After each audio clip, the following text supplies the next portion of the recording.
Congratulations. It feels like we were just here. Yeah, just over like a month ago, a little over a month ago, I was just here. So does it feel different this time with the different opponent, obviously, bigger win? How does this feel this time? Man, it's as satisfying as every single win. I feel like this had a little bit more eyes on him. I feel like I did great in this fight, and it's amazing. It's an incredible feeling. Was there anything about him that surprised you, or were you prepared for how it went? It was everything I expected out of him. I expected him to come out hard in the first, shoot hard and possibly maybe take me down. But I knew once I survived the first round, the fight was mine after that. I feel like he hadn't been in a fight for a long time, and I've just been back to back. I don't forget the pace. He might have forgot it and how real it is in there. He's coming off 2 injuries and a long ass layoff. I knew coming into that second round, I had a way more advantage. Once I had started to stuff takedowns and get back up once taken down. I knew he was gonna break mentally. I had heard around that he not really got the strongest mindset.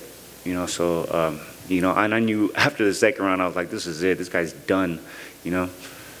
It seemed like, and I could be wrong, that there was at the end of one of the rounds, it seemed like you guys didn't want to stop fighting. Do you remember? Yeah, it was at the end of the first round where he had taken me down, held me down for a good portion of the round. I think about maybe like a minute and a half or two.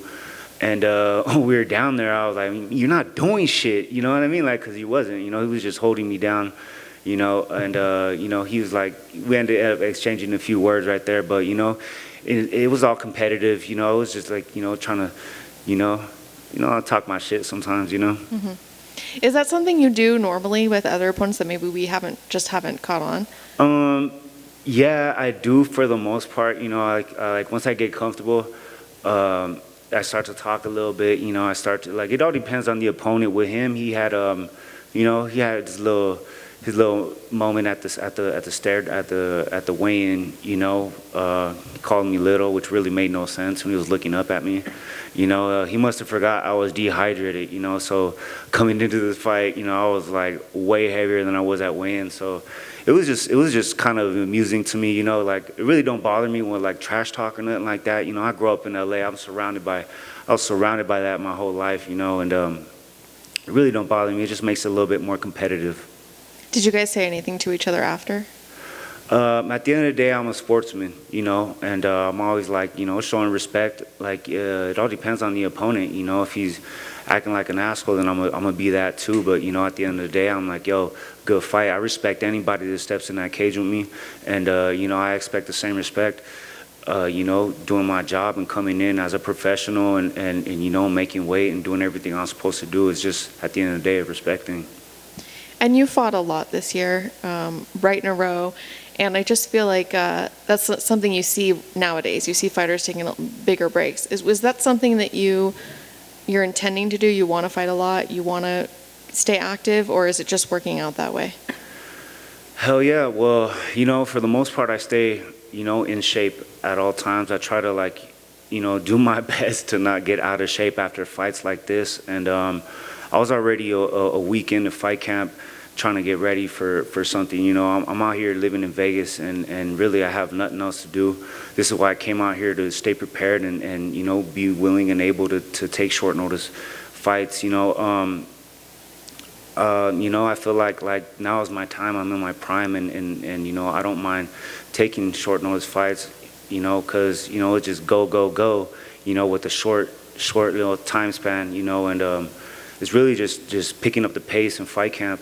But these long fight camps, I feel like I perform my best, but a long fight camp ain't really something I really like, I don't like a long ass fight camp, because I'm more susceptible to injuries and wearing out and passing my peak, so this was really just it was an opportunity I couldn't pass up, and it all worked out for the best.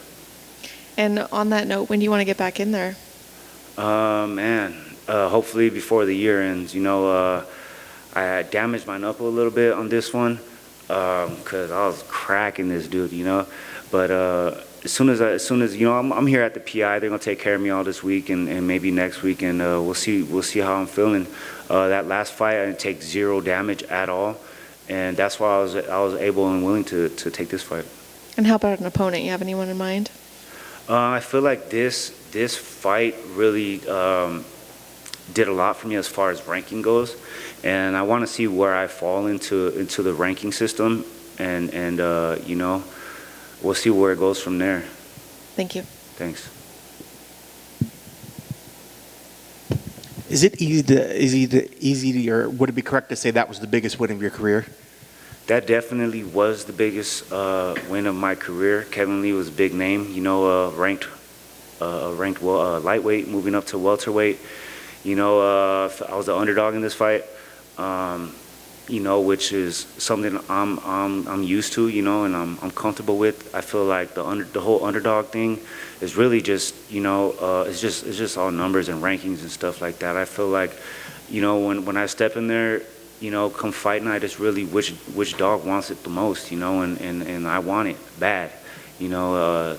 I feel like I'm just getting started, you know, and beating Kevin Lee is just open the door for, you know, unlimited possibilities, you know, and I'm just, you know, I'm just gonna take a week or two to sit back and see what doors are open. You know, and it's tough because, like you said, at lightweight, the guy had a decent record going in there. He's coming into a new division, but would it be upsetting if you didn't crack the top 15 with a win over a guy like that? Yeah, but or you know, it gives me a shot at a ranked opponent. Yeah. You know. I feel like, you know, I'm super underrated, and I feel like today I just demonstrated, like, you know, I'm a threat to the division. You know, I feel like I sent that message today, and you know, I feel like I'm on the radar with a lot of these dudes. I think the biggest thing a lot of people were wondering how it was going to go down was how easy or if Kevin was going to be able to get you down. He went to that and tried, I think it was in the first round, the first time when he tried to take you down. When you were able to kind of stuff that, did that immediately tell you that what you did in training camp had worked? And did that set up the rest of the fight that you knew it was going to be in the standing for the most part? Yeah, I mean, there's no, you know, everybody knows what he's going to try to do, you know. So this whole, like, past 2 weeks, or since I even offered to fight him, has just been all wrestling, you know. It's like just you know, getting up off the ground, defending takedowns. But like I said before, like, my whole last fight camp was that I was training to fight one of Khabib's guys, and we all know their style. So really for me, it was just picking up the pace in fight camp and just nonstop, you know, wrestling and stuffing takedowns, and I feel like I did great. I feel like you know, when you stop a wrestler from wrestling or is taking you down, like, they really got nothing else. And then against a dangerous striker like me, then it makes a lot of problems, you know. And he had quite a bit of time away before he got in there. Did you feel like he was maybe dealing with some ring rust coming out there? For sure, I felt like that was going to play a major part in this fight. The fact that he'd been sitting on the bench on the sideline for a long time with injuries, you know. With injuries like those, I'm pretty sure he wasn't, like, training his hardest, you know. And you know, before that, like, yeah, he had fought some big names, but his record was looking pretty staggered. At that point, it was win, lose, win, lose, win, lose. And you know, I'm on a roll right now. I'm hot, you know. I feel like I've been back to back fights, and I felt like that was going to be a major difference in this fight, because for sure he was going to come out in the first round, you know, like a bat out of hell. But you know, once, you know, the part of the strategy was getting out of that first round and let him burn himself out, and that's exactly what we did. And last thing for me, I think a lot of people are looking to see how well Kevin did in this division, to see if it was going to be, you know, I guess another spot for his career to maybe right the wrongs that have been happening.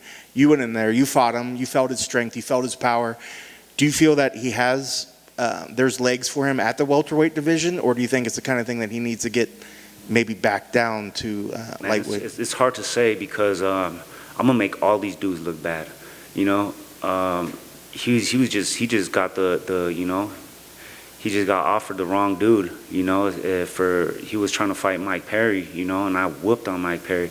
I'm a threat to the division, and I feel like this fight says that. Congrats on the win. Thank you. Congrats on the win, D-Rod. I guess the ROD stands now for Ready on Demand. That's just your thing now, like the short notice fights. Yeah. The mental. Give us a little secret. How much better it is to take the short notice than have to dwell on somebody for 2.5 months. Yeah, I mean, I'm not scared of none of these dudes. I'll fight anyone. Any style. It's just truly a test to me. When I get opportunities like this, it's really like a test to me. And that's always been like I've always liked to test myself, even before fighting. I always just like to test myself with the hardest. I'm really competitive. I'm a really competitive person. But short notice fights, like really, that's nothing to me. It's like growing up, I never knew when I was in a fight. I'd be walking down the street getting a fight. So anything could happen on any point. For me, in a week or two is good. And I'm used to like doing it the same day or like split moment decisions. But really, it's just me, man. That's just my style. That's how I grew up. That's how I am. I'm from Los Angeles and I rep that heavy. And that's just the style that we live by. We take all challenges. Whoever wants to scrap, sure, let's scrap. Right on, man. When the kicks were on point, once you started operating behind your jab, it opened up so much. Grade your performance from a 1 to a 10. That was a 13. Ooh. You know what I mean? It don't get no better than that. I did everything I was supposed to. My coaches are happy. I'm happy. I stuffed some takedowns. My family, everybody's happy. I'm happy. Everything is good right now. Congrats, man. And lastly, who was yelling instructions in the arena to you? I heard some people in Spanish yelling stuff to you. Oh yeah, that's my boys. That's the Mexican homies from TJ. That's the Pitbull Rojo and all those guys. Yeah. You are in UFC, but you're thinking about kind of taking advantage of the moment and actually like building on your brand so that you're capitalizing on it more than just being a fighter right now, because it all happens at once. Yeah. Honestly, I don't know. I'm just happy with the fight right now. Like I said, I'm gonna take a week or two to see what opportunities open up for me, and this is a big opportunity, and I seized my moment, and I'm open for all opportunities, and I'm just right now I'm just seeing what my options are. Thank you.